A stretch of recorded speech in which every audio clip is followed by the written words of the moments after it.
Now, Attack the Block is a very brave movie. I have to give kudos to any film that has the balls to start with the group of its main characters mugging a nurse at knife point.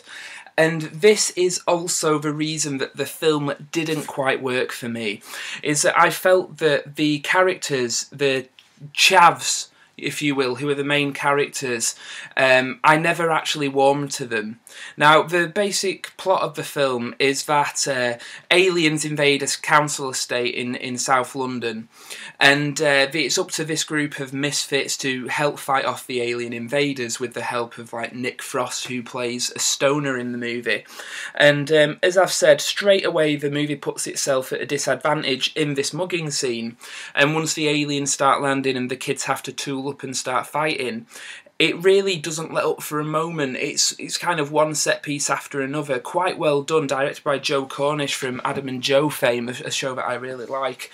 And it's quite a pacey movie. Now, it's only 88 minutes long, and this is probably another downfall of the film, is that it doesn't give itself enough time to make you warm to these characters. These characters you're supposed to clearly fall in love with and root for throughout this film. You don't want to see anything bad happen to them.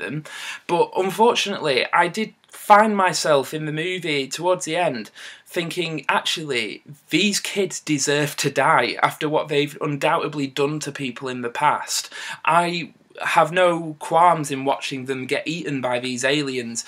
So that's a fundamental flaw of the movie, but that's not to say it isn't fun. The action is fun. The characters are funny. You know, they do have laugh out loud moments, especially Nick Frost. He probably delivers the best jokes and gags in the film, but I did find myself laughing a couple of times throughout it.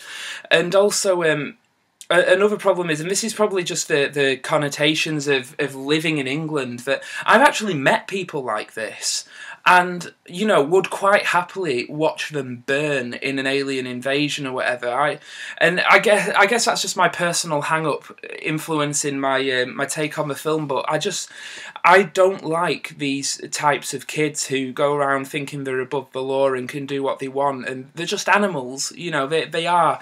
And again, I mean, I'm hanging up on that point, but like I said, it is a fundamental flaw. What the film does really well is it is produced by Edgar Wright, and it definitely has his certain sense of foreboding and foreshadowing. And if Shaun of the Dead is very much Shaun of the Dead and Hot Fuzz, to me, are very much kind of 80s movies, well, made in modern day, but very much homages to 80s movies. And I feel that Attack the Block is more a 70s movie. Now, the camera work isn't as kinetic, but it does have that sense of dread that filled like George A. Romero's Dawn of the Dead and the crazes in the 70s. It has that certain tone to it, and I thought that was done really well. Another really interesting aspect of the film was the design of the aliens. The aliens are hairy black creatures with glow-in-the-dark fangs, and while on the trailer I saw them and I thought, God, they look ridiculous, I'm never going to get on board with this film, I actually really enjoyed the design of the aliens. The black fur is completely black. They are like a hole in the screen. That's how black they are, and I really like that idea of camouflage. And when's the last time you saw a hairy alien? Why wouldn't you have a hairy alien? The design was actually really good, and this design leads to some of the biggest scares in the movie, because it does pack a few scares in there, and also some gory moments at the hands of the aliens. So those scenes were done really well. I just do feel that Attack the Block isn't quite the sum of its parts. I was always a fan of Adam and Joe, the show that Joe Cornish, the director, took part in the 90s.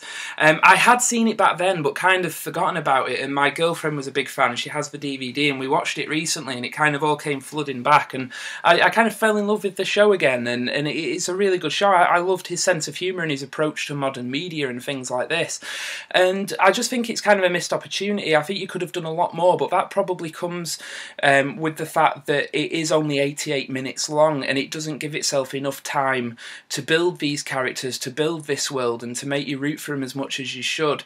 But having said that, for an 88-minute alien invasion action horror thriller, whatever you want to call it, it's quick and dirty. It does have laugh out loud moments, it has scares, it has gore, it has action, and it's over in 88 minutes. You know, it is a quick, dirty, interesting, fun little English film.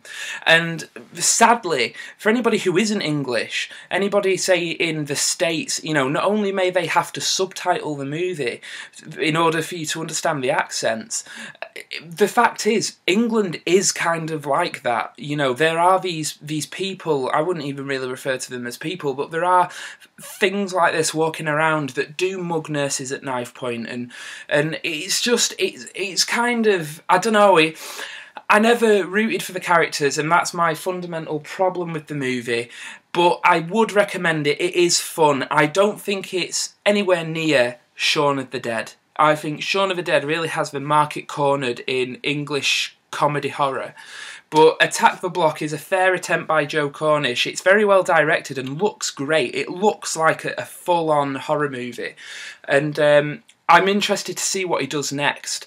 It just doesn't quite reach the heights that it should, and I do think it is an above average film, but I wouldn't rush out to see it and I wouldn't rush out to buy it. As you can see, I only bought the DVD because I didn't think it would be good enough to get the Blu-ray, and I'm glad I got the DVD in fairness. So Attack the Block, I would recommend it to fans of Edgar Wright. Just don't go expecting anything as good as his films. It is an interesting, fun, little quirky B-movie, clocking in just under 90 minutes. It's quick and dirty, and I think you will enjoy it.